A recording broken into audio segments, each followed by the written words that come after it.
Okay, this is January 6th, it's Saturday. We're up at David Byrd and Joe Becerra's house. Bob Herzog, camera's on him now, is interviewing. And there's Joe. There's David, okay. And here we go. And today is the 6th of January. Yeah, I just said that. Okay, great. Okay. Oh, you did? I'm sorry. Yeah, that's all right. We got to the point where we had to keep reminding each other what to do. Anyway, yes, we're here today with two craftsmen, artists. We want them to be part of our historical record for Silver Lake.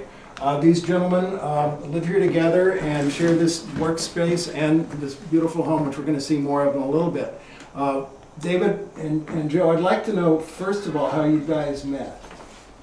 Either one can start. Well, I was in my last trimester at the Art Center College in Pasadena, and I knew of areas in Melrose and Santa Monica where they had craft stores that everybody would love at the time, and there was a bar on the corner that I found out was a gay bar.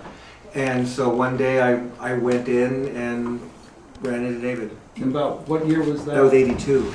And when did you guys decide to move in together? About 3 months later. And it was about, oh, I better get them out. Yeah, Okay. Come on, girls. Okay. Okay, now, David. Yeah, I mean, it was my neighborhood bar. I just lived down the street. So I, and also worked at an ad agency around the corner. So it was kind of, you know, I would drop in there and, you know, have a drink and... Were you an art director?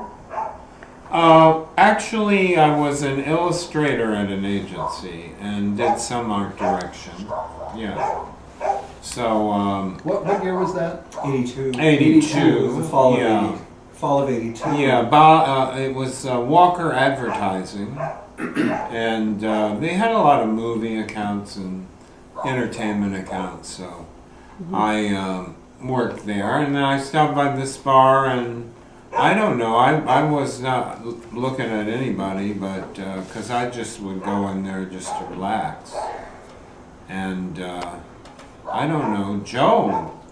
Well, I wasn't officially out at the time. Joe just kept sort of running around me. It was a bar that I'd heard of, you know, because we were there, I thought, looking at, you know, art stores, and then all of a sudden this bar, so it, you know, it was in the back of my mind, and I would go in and run out and go in. And he was run cute, out. he was like a little school guy. Yeah, well, I was back then. And we met, and it clicked, and, you know, then 3 months later I dragged him up to Kahunga, and he was sharing a little bungalow I had. Oh, but there's a secret. He had just lost 100 pounds. My God. Yeah. Oh. Yeah. I mean, he looked like he does now, but before that, I saw a picture. I was just thinking, that makes it your 25th anniversary this year? This year. Yeah. Wow, congratulations. That's so Yeah. wonderful. I know, it goes fast. So then you moved into, when did you move to the Hollywood, below the Hollywood sign? Oh, that was in 85. 85, yeah. Oh, is that right? 86, I always yeah. forget. I was at the, I was Beechwood. art director of the Advocate. Oh, And my job, I got hired to turn it from a tabloid into a tabloid magazine, and then into a standard magazine. So it was like, took 3 years to do it. I remember when that happened. But, you know, and then I did that, and then I left. Yeah. But by then we had moved to Beechwood, where we lived for like 12 years. Yeah, that was a great place. It was a great house. Yeah, but we always came to Silver Lake. I mean, to bring back to Yeah. how we discovered this place We always was, came- I always brought the dogs to the dog park, even before it was an official dog park. The dog park that existed in Beechwood was just a little grassy area that was more of a baseball park, and it had a street running by it, so you really couldn't be too, you know. No fence. Yeah, so you had to watch your dogs more there, and so when I And then all the discovered bushes around it were full of coyotes waiting to eat your dog. it- Yeah, well. If it were small enough. Yeah, well, they're waiting here too, but, so, you know, I was driving around and I really didn't know Silver Lake very well, you know. We would drive through, and I think back now on places that we used to think, wow, what is this little area? And, you know, now it's our area, and so we discovered it. And one of the days that I was running the dogs, and I got them from the dog park, I just drove up Dwayne to Apex just to go back onto Glendale, and there was a for sale sign on this house. We knew we were going to move, but we'd actually gone into an escrow with the house because we were renting it, and we were going to buy it.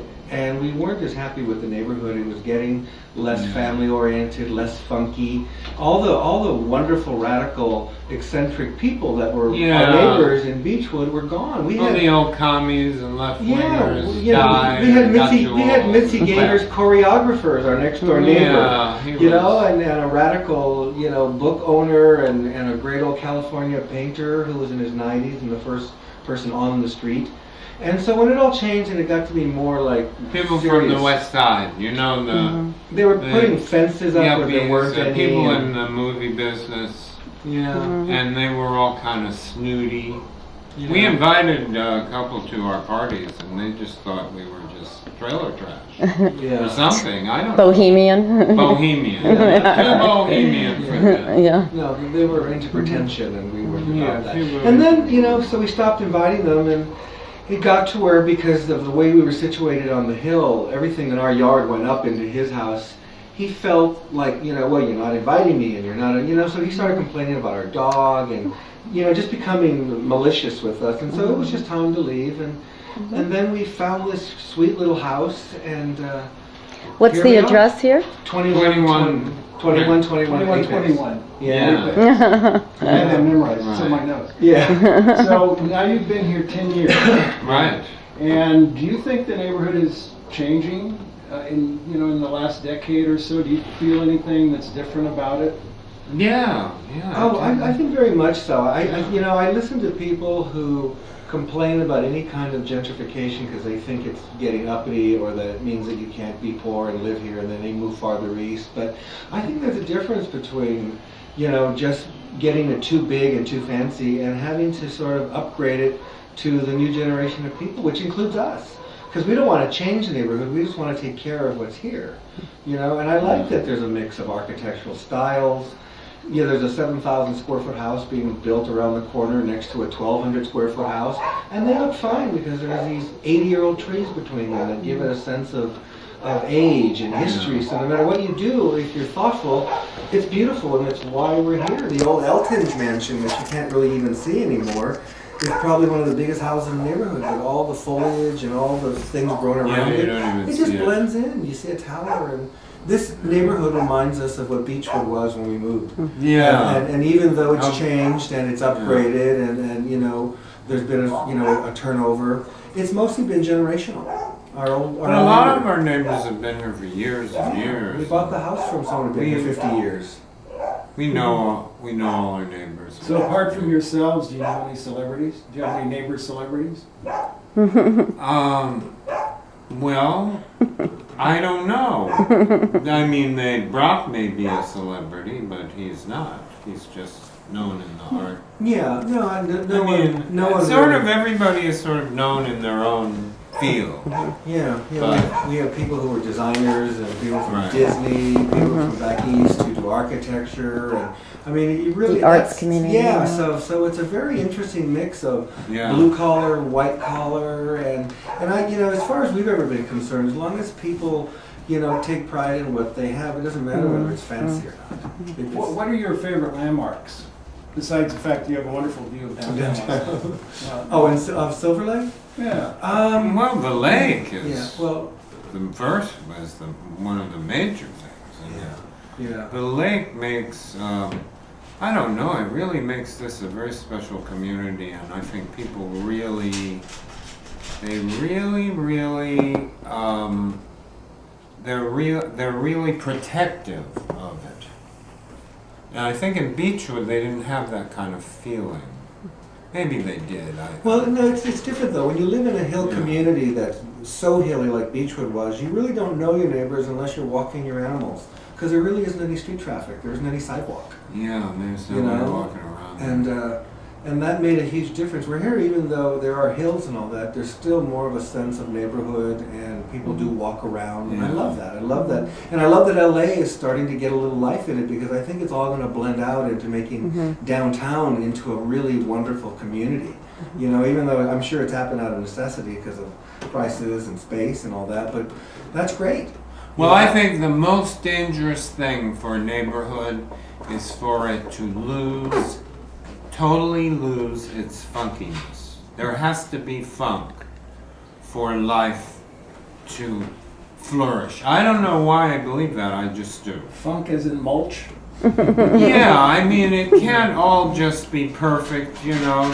There's got to be a great mix of people, and some are going to be poor, but they're going to be great people. Yeah. And that's important. Yeah. I don't want to be homogenized. And just, Well, our friends who we tell to come down to Sunset to shop at the stores are always just so surprised at, you know, the quality and the range of food, the kinds of stores, you Yeah. know, the fact that it is like a village, you know, because they Yeah. compare it to like a Larchmont without that sort of that sort of high-end appeal that it has. This has a much more Snootiness. accessible, and they find it sort of a Yeah. mid-ground between being too snooty or being too dark, like Melrose became. Right. So there's a real nice blend, and I like hearing that. I like when, you know, people drive and they say, "Oh, the lights going down the street, and it was so pretty, and it felt like it was a different era." You know, that's exactly what I don't want Yeah. ever to be gone, no matter whatever gets done. I just hope that energy's around, and artists and musicians are going to keep it, I think, always interesting. You know, because everybody's looking to Yeah. make a statement, to kind of do something that's personal. That's why this house is for me. When I wasn't able to get enough mosaic work, I worked on the house because it's what really And we're feeds going me. to see that in a few minutes. I mean, this house is always That's going to be. what we're willing to share, because that's the essence, I think, of what we all want to feel about Silver Lake, our neighborhood. Yeah. You guys know some authors and artists? Oh, one of our dearest friends is Stuart Timmons, who just wrote the GLA. And we're hoping History. to be able to interview him. And you're as well. you're going to interview him. So Yeah. he's been here, you know, forever. So Yeah, he's lived in Silver Lake longer Just- than we have.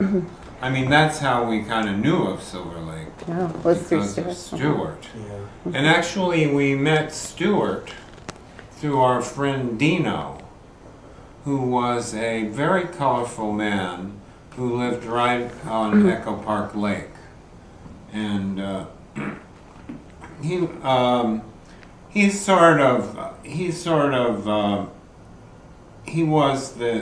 like sort of the director of recreational smoking.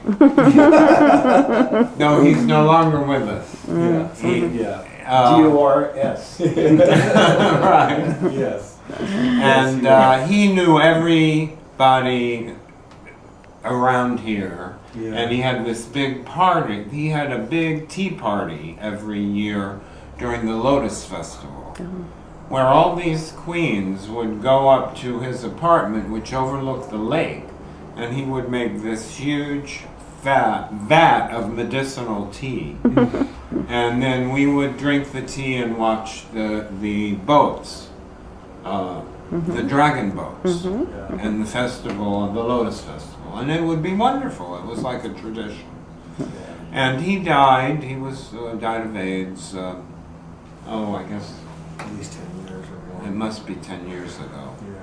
Yeah. But that's where we met Stuart Yeah. and several other people that we know. I mean, we could just be at the cleaners or at a market, and you run into these wonderful characters who have been around, and I love when you say hi to somebody and all of a sudden they're talking to you. They don't get scared and, you know, Yeah. like, what are you asking, or what do you want, or, you know, it's just you start talking, and all of a sudden you've got this neighbor. I mean, I went to the local coffee house and ended up with the last dog we had that, you know, someone was needing to find a home for, and we started talking, and I come home with a 150-pound dog and a cup of coffee, you know. But that was what was wonderful about the neighborhood is, you know, he came by, the dogs got along well. Yeah, one of my favorite dogs. Yeah, and you know, I met that just through people being social, because it wasn't like that in the other canyon after a while. It just wasn't, and we missed it. That's one question I wanted to ask. By the way, this is Cheryl Revkin filming this. When did you get your dogs in Beechwood, and were those the same dogs you brought here? Two of Chloe, who we still have, was young when we brought her here, and we had Bernie, who lived to be 22, and then 8 years ago we got Jasper, and he died last year. And our neighbor had Bubbles, but about 2 years we were sharing her because she just wanted to live with us. And then last year they officially gave her to us and said, she made her choice, and we're She not. just wouldn't go home. She wouldn't go home, and everybody was worried about her getting eaten by a coyote because she's just a little morsel, and she has a big mouth. So she's officially, Bubbles became our dog, and that's another thing. I mean, I wouldn't have expected it to have been handled so nicely, but they were very pragmatic. They understood that Bubbles was really in love with Chloe and liked being here, and they didn't fight it because they knew that it was better for her. And the dogs are a big part of your lives. Always have been. Oh yeah, no. Always have been. Couldn't live without it, no. When the dogs were ill and the boys, because I call the girls the widows now because the guys are gone, we didn't travel. Or if David, he would travel without me, and I'd have to stay home with the dogs because it was too much for him to lift Jasper up. So they definitely are a part of our lives, always will be. And I think that's part of, because that got us here was the dog park. So, being around that kind of environment and atmosphere was important to us. I'm going to change the order of things a little bit. Since we're in the house, and you've already made a referral to the fact that when you weren't busy with your trade, that you were working on the house, I think we should maybe do a house tour now. Okay. With Joe, and then we'll go back down to your studio. Sounds good. Before we start, where did you originally come from? Where were you born? Oh, I was born in LA here, and I was born at the Queen of Angels Hospital. That's now the Dream Center of the Hollywood Freeway. Oh yeah, I was born there, and I lived in East LA until I was about 5. And then my parents moved us to the San Gabriel Valley, and I grew up in Temple City. And then when I went to college, I lived in Glendale. I lived in Tujunga for a little while, and then we're here in Hollywood. So I really have always been a local, So, Great. yeah.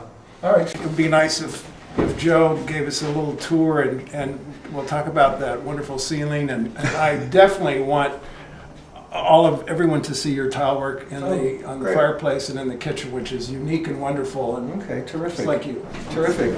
Okay. Into the kitchen. Well, when I knew that I wanted to do another kitchen, and I had done the kitchen in our Beechwood house, and it got me into Metropolitan Home in the 90s, and it sort of put me on the map, at least within the field of people who use artists. So I was there. So when we came here, I wanted to do something different. So I did the colored checkerboard, but I wanted to make everything else black and white. Here, why don't you show us the checkerboard? And All of I wanted it to be the solids with the dark blue and the amber, and then just accent everything with black and white. Because most of the house is a work in progress, and including this kitchen. Because in February, when we come back from our trip to New York, we're going to revamp the overhead cabinets and change the window, and I'm going to extend the mosaic. And where did some of these pieces come from? Oh, they came from my grandma, from the swap meets, yard sales, almost anywhere I could find that I was looking for objects that were black and white. Some of them were retail. Actually, once in a while I actually will spend retail, but it's not very often. Did you say these pieces were from your... Those are from my grandma's collection. When she died about 3 years ago, there was just a closet full of these occupied Japan salt and pepper shakers that she had been collecting from the 30s into the 40s, I guess. So. And this eat drink came from a local store, Libby's. It did? Yeah, it came from Libby's. No longer exists. Oh, is she gone? Yeah. Is it gone? Oh, that's too bad. It was a sweet, sweet store. Okay, and this is more of the black and white? And Yeah, I had these pieces of furniture made to go around the stove. Who made them for you? It was a craftsman in Venice. I don't remember the name. They're actually gone too now. And this piece over here, you were saying you made for I made David? for David's 45th before I got into the tile, and I was just sort of learning about the Mexican folk art from a store on Pasadena. I just found this cabinet on the street, and I dragged it home, and I turned it into this cabinet for David. We had the TV in it for a while, and now it's sort of a mini pantry, and I put our little portraits on the bottom, little silhouettes. Silhouettes, where are they? There's the profiles. Oh, there they are. Great. Oh, cool. Okay. Then we'll go into the living room. Through here. Okay. All these walls have been finished. Yeah. And I really, it's one of my own little design things. I like strong ceilings. No, I found that actually at, what's it called? It's an antique store that's right on Sunset. I've forgotten the name of it. It's one of the large ones, but they were. Oh, the sniveling sibling? Yes, thank you. Yeah. Thank you. So I got them. And, Right. yeah, I went there and then I found those, and then. Why don't you tell us about the fireplace? Well, I was inspired. You know, all my inspirations as an artist have always been Van Gogh and George Seurat in particular, and Van Gogh's Starry, Starry Night is just an image that I've loved. And so I had the painting and I just sort of started sketching on the fireplace. And I wanted that movement into it. And I had the tiles around the opening custom made by a ceramic artist up north. I had him make me 6-inch colored tiles that I sliced to make it into sort of a serape kind of a concept. Oh, okay. Because he made those bluebird tiles a lot, but he made them with more of an arts and crafts feel. So I asked him to reinterpret them and make them Mexican, so he put cactus instead of pine cones.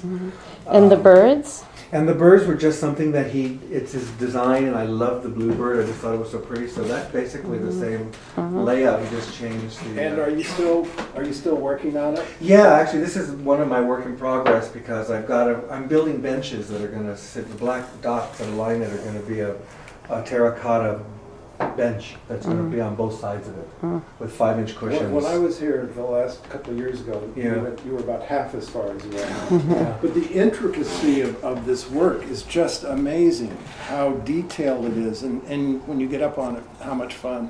Well, yeah, it was real interesting because I was working on this thinking this was going to be finished this year, and that's when I got the Camarillo Library project. And I had to rethink the scale. It's funny you mentioned that because I was doing something that was 20 feet tall, and it had to have resonance from distance. So I had to, really realize that I had to break things into larger pieces so that when you were looking at it from up there, you could read it instead of it being, I didn't need to do these tiny little slivers like I'm doing in this where you're right on it. So it was a different way of interpreting, but I was so thrilled because when I was done, it got the same response. People who didn't know what the heck I was doing because they thought, who is this crazy guy gluing ceramic chicken heads onto this thing, I thought it was just nuts. But when it all started to come together and then they got installed, they wouldn't even make cracks anymore. They would just walk up and gaze at it, and that was the nicest. Where is this? Is it a public building? It's a brand new public library that's going to open next year, the Camarillo Public Library. It's an enormous complex. It's probably as big as the downtown library. Wow. It's a 2-story. And you're doing all the tile work? No, there's a room called the Young Adults Room, and what I did were 2 fluted 20-foot columns that sit in side by side, and then a 30-foot wavy bench in mosaic, very Gaudi-like, that sits between it in one room by itself. And I then have to see that. it's really. I have some photos of the finished piece right now. But it was interesting to be able to devote that kind of energy and have it work so well. It was a real, because when I saw those things there and they were just bare, it's like, the artist who looks at a blank canvas, you don't know where to start, and it seemed insurmountable. But, I did it in 5 months. 5.5 months. It, kind of wore my hands out a little bit, but it's been a really wonderful accomplishment for me as an artist because it's what I've wanted to do and the scale I've wanted to do it. And now having something that's going to be in the public domain that, will be around for generations after I'm not. And David made me a beautiful signature tile. He went to the Color Me Mine store and sat in on a little girl's birthday party. Well, so they were like painting little tiles of dinosaurs. David was painting my logo tile. That's love. Is it downstairs, your signature tile, or is it here? Is it There's here? a picture there. Oh yeah, I have a picture of it. Yeah, I do have a Show picture the of it. bench. A big picture of the bench. Well, this is the column actually. Oh, look at this. Oh, fantastic. And that's the scale of like Getting the flag? that's me up there. Oh, this is great.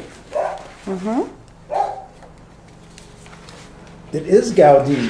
Yeah, it's my it's definitely my interpretation.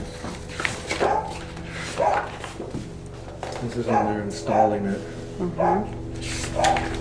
Here's my concept drawing. Oh, that's the And bench. this is the bench that sits between them. Wow. That is really Fantastic. Oh, great. And this is, the room is enormous, and this goes to 20 feet, and this goes to almost 30, and this beautiful light fixtures there in the center. They were really nice. When they realized what they were getting, that it wasn't just a decorative object, they installed more lighting, and they added more at the bottom, and they changed colors of things. And see, because this is when they first dragged them into the library, that's what the guys were looking at, and they just thought, like, who is this knucklehead? And what does he think he's doing? Yeah. Do you have your signature tile here? Yeah. Whoa, wait. Look at this. Yeah, Look at that's, the benches. Look at all this stuff. It's a ton of photos. That is gorgeous. It looks like something in Spain. Yeah, well, that's... Looks, or Silver Lake. Or I wish. Yeah. There's my Oh, it's beautiful. Just Polino? gorgeous. Jolino Jolino. Where is it? I'm sorry. right there. Oh, I see. Hold on, let me get that. Oh, that's wonderful. David made that. Yeah, Color me mine. David Yeah. created that for me. Yeah, It was when such a little girl was doing a unicorn, and I was doing. She didn't know what I was doing. Yeah, she was just like, what are you doing? Why aren't you doing unicorns like everybody else? Yeah, let me get that. Wow. Well, this is like a panorama. Yeah, this is like Mind your way, sir. Yeah, that's a okay. mini panorama. Uh-huh. Oh, great. This is the whole bench, really. This is the whole bench, and there's where it... The whole enchilada there. Oh, beautiful. Beautiful. Great. And then tell us about the ceiling also, before we leave this room. Oh, well, it's sort of an artist trick that you can create this kind of space and volume by giving some drama and movement to it. It's just sort of a design trick, and it's actually a classic motif. And I was inspired to do this when David went to Florida, and I saw this beautiful house called Kazan. It's the Ringling Mansion in Sarasota. And, the outside of the building was striped like this, sort of like the Madonna house did, where they took the tower and they striped it. And it's a very Italian classic motif. And then even the color, I took all of the glass out of those front windows and I matched those soft tones in the stained glass to be able to sort of give it that same soft effect. And I always thought of this as like a tent. Yeah, it just gives it volume. Tent. Yeah. And what was the technique, though? I painted the ceiling a solid color, and then I carefully figured out the math to make even stripes, which was the hardest part. And then we snapped lines and then masked it off. And then I rolled on a glaze. David rolled on a glaze, and then I took plastic bags and I just pushed it into it, and it removes some of it and gives it this nice texture. So it's simple. Doing it takes no time. It's the prepping, of course. Yeah, it's called frottage. Frottage? Frottage. Yeah, frottage. So you work together to do this? Yeah. Yeah, it takes two people. Yeah. And then I went over to Mortarless, which has a beautiful collection of vintage tiles, and they had some these terracotta Malibu tiles were from a job that had, this was extra. And it was from the 40s, and they were, I counted how many I needed, and there were like 2 extra. Wow. So, I bought them And up. you needed 90 and there were 92. Yeah. And Mortarless is really Silver Lake, Atwater. Oh, yeah. Yeah, famous I think of it all as over. sort of part of the neighborhood, just their sensibility. Everyone and knows about how Florida. they sort of treat you, and, Yeah. and they just have a Right. beautiful collection of... Is that the one on Tile. Fletcher? Yeah. Yeah, right. My, exactly. my kitchen replacement tile is from there. Yeah, they have all that Well, stuff. when I was redoing the house in Beechwood, there's a place called P&E Tile on San Fernando Road, and I don't know if that goes into Echo Park or Glassell. It's sort of in that border. But the company had put in the original tile in our bathroom, and the woman who was there, who was really, elderly, they just called her Lady. It was just one of those things. She was known as Lady, and she found the tile. They had it in the back in the warehouse. They had a fire, and the heat changes the texture of the tile, so they couldn't sell it. But there were 20s and 30s era, hectagonal tiles and oblong tiles and colors they don't make anymore. And there was this little pile of green tiles that had that same graduated color. So she just said, you know, I can't sell it to you and I can't give it to you, so I'm going to put it in the trash, and what happens to it after that, I can't do anything. So she would just sort of put it out in the trash and then let me come by with milk cartons and just load it up. And that way she was being, you know, still fair and legal, and I still got my tile. So I would go Only by in her. Silver Lake. Yeah, exactly. Well, she was thrilled that I actually found her and researched her, and you know, I went to the trouble of going to the city to find out who had done all the contracting for that house. Recording. It won't be the first time that I've taken a picture of my shoe. Oh, I use my digital. I get my finger all the time in there. Do you guys spend a lot of time out here? It is. Oh yeah, God. It's our summer room. It really is. It looks like a room. Yeah. Yeah. Somebody threw this bed out, and I just thought, you know. Oh my goodness. So I dragged it home, and you know. Yeah. Oh, wonderful. That's so great. You put the window in? Yeah. Oh, that's great. Well, it's sort of get our the- little... Yeah. The Now, you guys don't downtown have a style. television, I think, right? What? Oh yeah, we have a TV. Oh, you do have a TV. A long time ago, you did have a TV. Yeah. No, So- we got a TV and we do... Kind of see downtown LA. Knowing your style Well, and no, your I've had a few agents. Some good, some not so good. But then I worked at Warner Brothers for 11 years. And Did Warner Brothers hire you because you had this background? yeah, oh, definitely. I definitely was chosen right away. But I did help establish the consumer products department at Warner Brothers. It didn't exist prior to us. So we started with about 7 people, and when I left there was about over 40.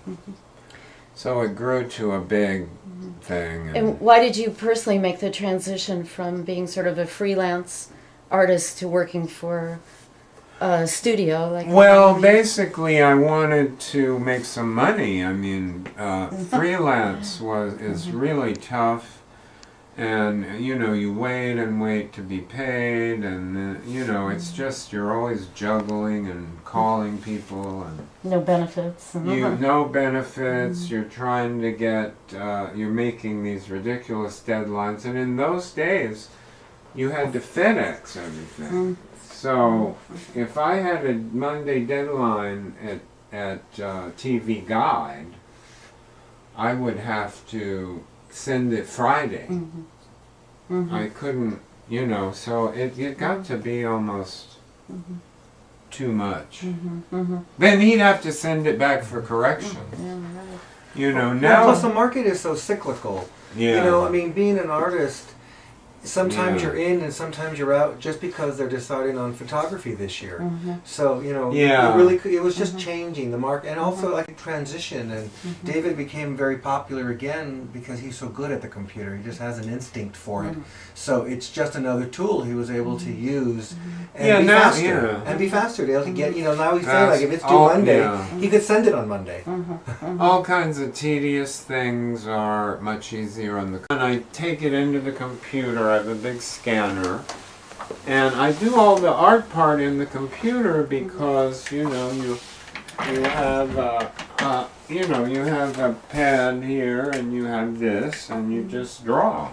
And so what's the program you use actually? I use Photoshop and Illustrator. Illustrator. Adobe Illustrator and Adobe Photoshop.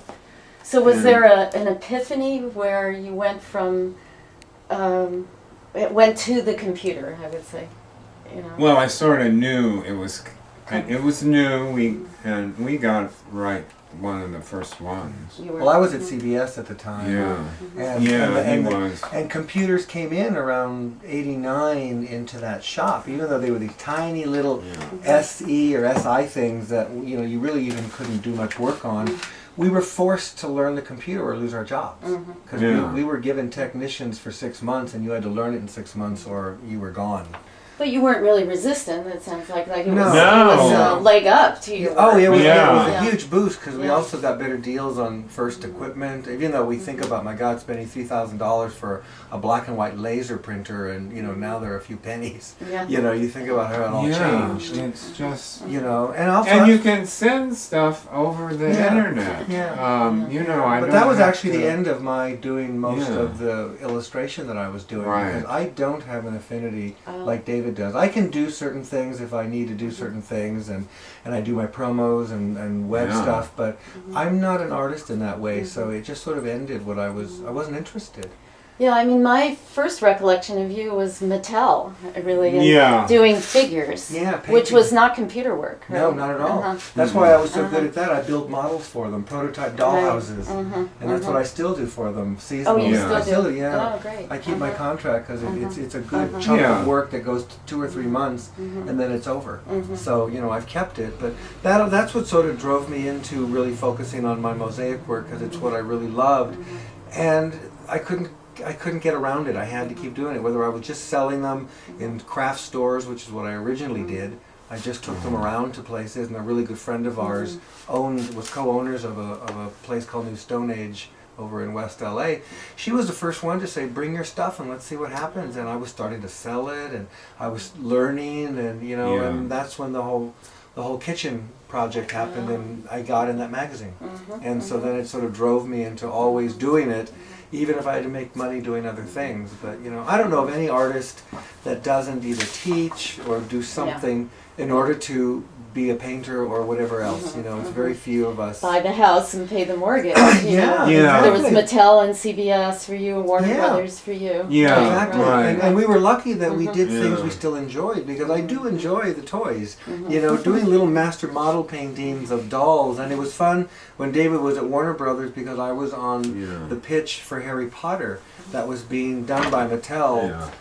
To pitch to Warner Brothers, and so David was getting work that I was doing. Here's a little itty bitty Harry. Oh no, he's committed suicide. These are some of your figures, though. Yeah. Right, Let's right. go look at them. Yeah. What you got? And this is the itty bitty buckbeak.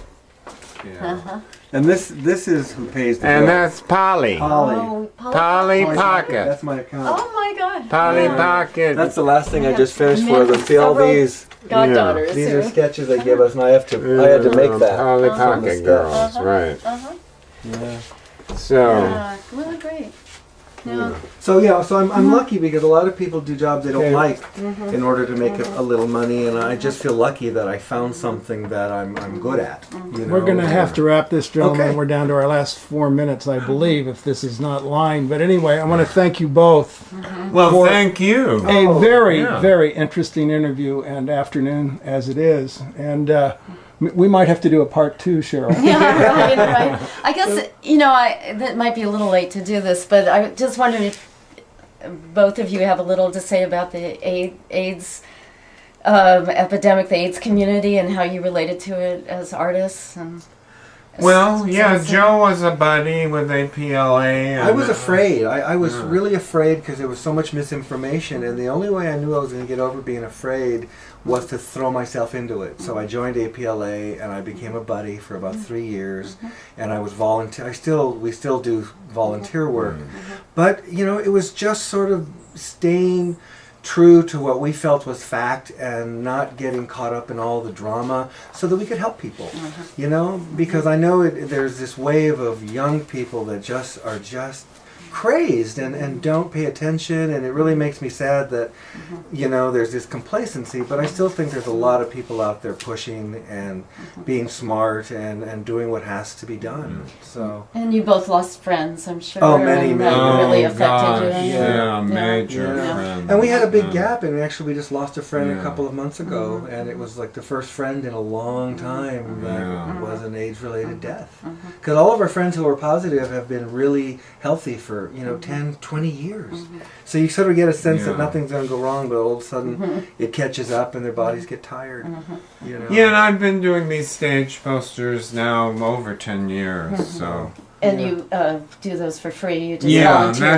that's my, you know. Yeah, That's as your an artist, contribution. what you Yeah. give to the Yeah. community. Right. Yeah. Well, And they always depend on me, and Yeah. No, and it's You great. know. and you So- always come through. Yeah. Yeah. Right. You always have beautiful And maybe as a causes. couple, maybe do you think the AIDS epidemic had an influence on you, maybe staying together or just working together? Well, when we were Yeah. first together in '82, you know, I remember we had breakfast one day, and there was a front headline of the Times talking about GRID, and you know, and so we were very aware that this was happening.